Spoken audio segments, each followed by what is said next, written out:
Alors, présentation autour maintenant de la vitrine du magasin qui est une composante de la communication sur le lieu de vente parce qu'elle joue un rôle stratégique dans la construction de l'image de l'enseigne et elle est là pour aider le consommateur dans sa prise de décision puisqu'elle constitue le premier point de contact avec le magasin.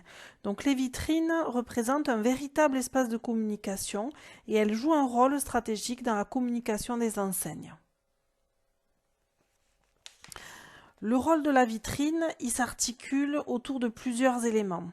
D'abord, elle est un élément de vente et d'exposition, premier contact du client avec la marque lorsqu'il arrive sur ou à l'approche en tout cas du lieu de vente.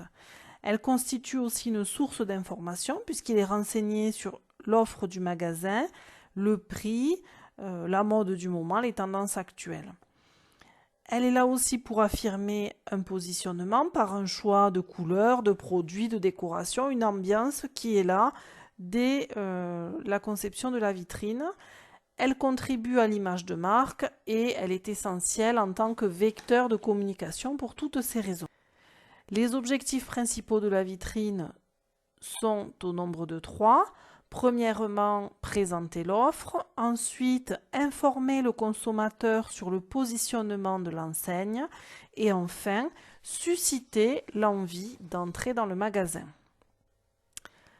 Elle a deux fonctions essentielles. Un espace de séduction et d'expression artistique. Et la vitrine est là pour communiquer. Là, je vous ai montré un exemple aux Galeries Lafayette à Paris. C'est un moment magique, aussi bien pour les enfants que pour les adultes au moment de Noël. Il y a un gros effort qui est fourni sur une théâtralisation de la vitrine.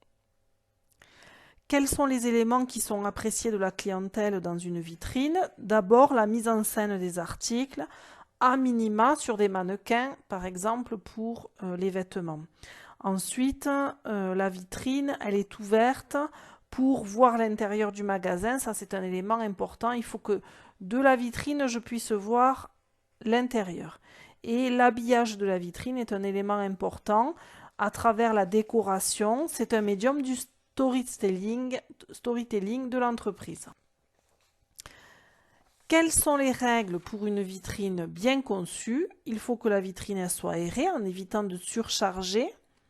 En présentant les produits phares et les offres les plus attractives, il est important de renouveler au moins tous les mois en utilisant les moments forts du calendrier et de manière générale raconter une histoire.